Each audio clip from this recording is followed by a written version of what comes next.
अस्सलामुअलैकुम। अच्छा, आज हम जो है मैं आपको थोड़ा बहुत बताऊंगा कि फ़ॉरेंसिक मेडिसिन में आप जो भी किताब पढ़ते हैं, चाहे वो पारिक है, चाहे वो कुछ और है, चाहे वो आमिर सलीम है, ठीक है। लेकिन आपको फ़ॉरेंसिक मेडिसिन पढ़ने का तरीका आना चाहिए, ढंग आना चाहिए। सच्ची अगर कि सीरियस बात बता दूं कि मैंने जब फ़ॉरेंसिक मेडिसिन स्टार्ट किया था तो कुछ समझ नहीं आ रहा था कि कौन सी किताब पढूं, पारिक पढूं या फिर फॉर आमिर सलीम पढूं, क्योंकि हर जगह के अलग अलग जो है वो लॉज होते हैं। अब मैं बात करूं पाकिस्तान की तो अलग लॉज होंगे, इंडियन होंगे तो कुछ थोड़ा बहुत अलग होगा, ठीक है। तो उस हिसाब के मुताबिक तो मुझे जो है आमिर सलीम पढ़ना पड़ा, क्योंकि ये पाकिस्तानी राइटर है। लेकिन आमिर सलीम देखा जाए तो पारिक जो बुक है उसकी कुछ निचोड़ से मिलकर क्या बनाया गया, ये बुक बनाया गया। पारिक एक स्टैंडर्ड बुक है, ठीक है, आप वो पढ़ सकते हैं, लेकिन उसमें उसकी राइटर जो है वो इंडियन है। आप इंडियन, ये वीडियो अगर कोई इंडियन स्टूडेंट देख रहा है, ये देख रही है, तो उनके लिए पारिक वेल एंड गुड है। अगर पाकिस्तान से कोई स्टूडेंट देख रहा है तो उसके लिए मैं यही कहूँगा कि आप आमिर सलीम पढ़ सकते हैं, आप पारिक भी पढ़ सकते हैं, लेकिन इसके अलावा कोई और किताब भी पढ़ सकते हैं। बस आपको पढ़ने का ढंग यानी तरीका आना चाहिए। अब स्टार्ट कर लेते हैं कि आपके पास ये बुक है, ठीक है। तो इस बुक में चैप्टर से मैं स्टार्ट कर लेता हूँ, ठीक है। आपके पास पहला चैप्टर आ जाता है लीगल प्रोसीजर्स, लॉज, ठीक है। ये जितने भी हैं ना, इन सबसे पहले आपको ये पता हो कि पेपर कहाँ से आ सकता है, इम्पोर्टेंट क्या है। तो मैं अगर मार्क करूँ तो लॉज एंड प्रोसीजर्स इम्पॉर्टेंट हैं, लेकिन इस हिसाब से इम्पोर्टेंट्स हैं कि आपको पता हो कि फॉरेंसिक मेडिसिन का डेफिनेशन क्या है, ठीक है, और कौन कौन से लॉ हैं, पाकिस्तान में कितने कोर्ट हैं, ठीक है, इनक्विस्ट क्या है। ये थोड़ी मोटे डेफिनेशंस आपके लिए बहुत इंपॉर्टेंट है। इनक्विस्ट क्या है, मजिस्ट्रेट क्या है, ठीक है। और ये मिसाल ला, डाइंग डिक्लेरेशन, डाइंग डेपोजिशन, ये आपको अच्छी तरह आना चाहिए, ये बहुत इंपॉर्टेंट है। मतलब इस पूरे पूरे चैप्टर में अगर मैं बात करूँ ना, तो ये डेफिनेशन बहुत इंपॉर्टेंट है, ठीक है। तो फिर उसके बाद मैं यहाँ ये दोनों छोड़ दूंगा, ठीक है। मैं ज़्यादा पर्सनल आइडेंटिफिकेशन की बात करूँगा। इसके लिए अगर मैं इस किताब को पूरी तरह यहाँ स्टार से और इंपॉर्टेंट से लिख दूँ तो कम पड़ सकता है, क्योंकि बहुत इंपॉर्टेंट टॉपिक है और बहुत इंपॉर्टेंट चैप्टर है। ये सवाल अक्सर आता है। और इसके बाद अटॉप्सी बहुत इंपॉर्टेंट है। अब देखिए, अटॉप्सी में स्टूडेंट्स परेशान होते हैं, ठीक है। मैं चैप्टर वही अटॉप्सी वाला खोल लेता हूँ, जो कि हमारे पास है पेज नंबर 73 में, ठीक है। ये हो गया हमारे पास अटॉप्सी। अब अटॉप्सी को पढ़ने का तरीका भी ये है कि अटॉप्सी की पहले डेफिनेशन देखें, फिर टाइप्स देखें, फिर प्रोसीजर देखें, फिर मेडिको लीगल इंपॉर्टेंस देखें। सिंपल सी बात है।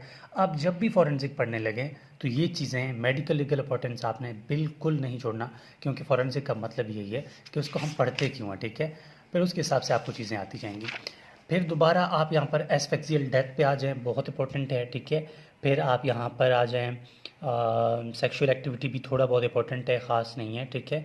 और यहाँ पर टॉक्सिकोलॉजी, टॉक्सिकोलॉजी बहुत इंपॉर्टेंट है, ठीक है। टॉक्सिकोलॉजी जो है इसलिए इंपॉर्टेंट है, टॉक्सिकोलॉजी से क्वेश्चन ज़रूर आता है। टॉक्सिकोलॉजी से मिसाल धातुरा पॉइजनिंग क्या है अक्सर आता है, आर्सेनिक पॉइजनिंग क्या होता है, ठीक है, H2SO4 सल्फ्यूरिक एसिड पॉइजनिंग क्या होता है, लेड पॉइजनिंग क्या होता है, इस तरह के टॉपिक्स अक्सर आ जाते हैं। तो टोटल कुल मिला के बात ये हुई, जब भी आप कोई भी किताब पढ़ने लगें, किताब को मैं अब कोई भी चैप्टर यहाँ पर खोल लेता हूँ, चैप्टर के हेडिंग वाइज से उठा लें, ठीक है। फिर आपको चीज़ें समझ आ जाएंगी। अगर मैं बात करूँ यहाँ से कौन सा टॉपिक, हाँ, पर्सनल आइडेंटिफिकेशन हमारे पास आ गया, बहुत अच्छा इंपॉर्टेंट चैप्टर है। तो यहाँ मैं कैसे स्टार्ट करूँगा, मैं कभी भी यहाँ पर रीडिंग नहीं करूँगा, क्योंकि मेरा अगर मैं रीडिंग करने बैठ जाऊँगा टोटली टाइम वेस्टिंग है, टोटली जो है बोरिंग है, एक लफ्ज़ समझ नहीं आएगा। तो मैं क्या करूँगा, एक कॉपी एक पेन उठाऊँगा, जो कि मेरा नोट्स बनाने का वो होगा। तो सबसे पहले मैं लिखूँगा पर्सनल आइडेंटिफिकेशन, फिर इसकी डेफिनेशन लिखूँगा, ठीक है।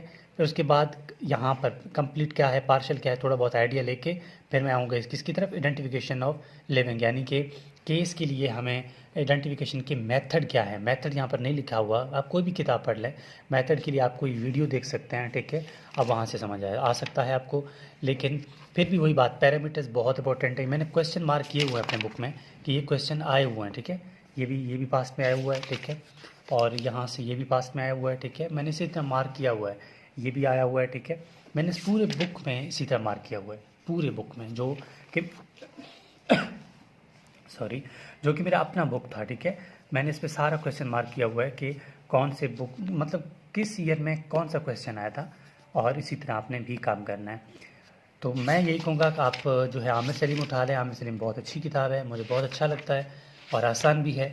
लेकिन हर इंसान का मेथड अपना होता है, किसी किसी को समझ नहीं भी आता होता, तो ऐसी कोई बड़ी बात नहीं है। तो आप जो है उस टाइम क्या करें, कोई भी ऐसी किताब उठा लें जो आपको समझ आ जाए। और दोबारा दूसरी बात ये कि फ़ॉरेंसिक को आप ख़ुद पर्सनली नहीं पढ़ सकते जब तक कि उसको आप उसके लेक्चर्स ना देखें। उसका कतन ये मतलब नहीं है कि आप मेरे लेक्चर्स उठा के देख लें, मैं नहीं कह रहा, ठीक है। आपकी मर्ज़ी है, आपको जो लेक्चर अच्छा लगता है वहीं से पढ़ लें, क्योंकि ये बोरिंग सब्जेक्ट है यार, ऐसे नहीं होगा, ठीक है। तो आपने क्या करना है, इसके लेक्चर्स लाजमी देख लेने हैं। लेक्चर देखने से फ़ायदा ये होगा कि आपको चीज़ें समझ आने लगती हैं, ठीक है। फिर जो है आपके लिए आसानी होती है और आप इसके नोट्स ख़ुद बनाना सीख जाते हैं। तो ये ड्राउनिंग वगैरह ये भी बहुत ज़्यादा इंपॉर्टेंट हैं, ठीक है, बहुत ज़्यादा इंपॉर्टेंट हैं। तो इसके क्वेश्चन अक्सर आ जाते हैं। तो मैंने अपने पर्सनल एक्सपीरियंस शेयर किए कि मुझे अच्छा लगता है ये बुक, ठीक है। बाकी आपकी मर्ज़ी है, जो भी पढ़ना चाहें आप वो किताब पढ़ सकते हैं। और फॉरेंसिक मेडिसिन थोड़ा आसान है लेकिन बोरिंग है, और स्टूडेंट्स अक्सर इसी में मार खा जाते हैं, मतलब सप्ली आ जाती है। लेकिन इसका पेपर अक्सर एमसीक्यूज़ तो समझ आ जाता है, लेकिन इसका थ्योरी अक्सर जो है घुमा फिरा के आ जाता है। तो कोशिश करें कि आपका एमसीक्यूज़ बेस्ड है या फिर जो भी आपका सब क्वेश्चन पेपर का मेथड है उस तरीके से आ जाए। लेकिन मैं फिर भी ये कहूँगा कि आमिर सलीम हो या कोई और किताब, उसके लेक्चर्स आपको लाजमी देखने होंगे, तब जाके आपको चीज़ें समझ आ जाएंगी। तो होपफुली आपको मेरे जो 5 या 6 मिनट का जो समझाने का तरीका था वो अच्छा लगा होगा। और प्लीज़ हमें अपना फ़ीडबैक कमेंट बॉक्स में लाजमी दें। चैनल को सब्सक्राइब भी करें और शेयर भी कर लें। बाकी होप फॉर द बेस्ट। और फॉरेंसिक मेडिसिन का कोई भी लेक्चर आपको चाहिए ना, तो आप लोग हमें बाय व्हाट्सएप कॉन्टैक्ट कर सकते हैं और वहाँ पर आपके लिए वो टॉपिक अपलोड कर दिया जाएगा। और वैसे भी मेरा यही प्लान है कि मैं जो फार्माकोलॉजी पे काम कर रहा हूँ उसके साथ साथ फॉरेंसिक के भी लेक्चर्स अपलोड कर लिया करूँ। और आप प्लेलिस्ट चेक किया करें, प्लेलिस्ट में आपको सारी डिटेल्स मिल जाया करेगी। Thank you.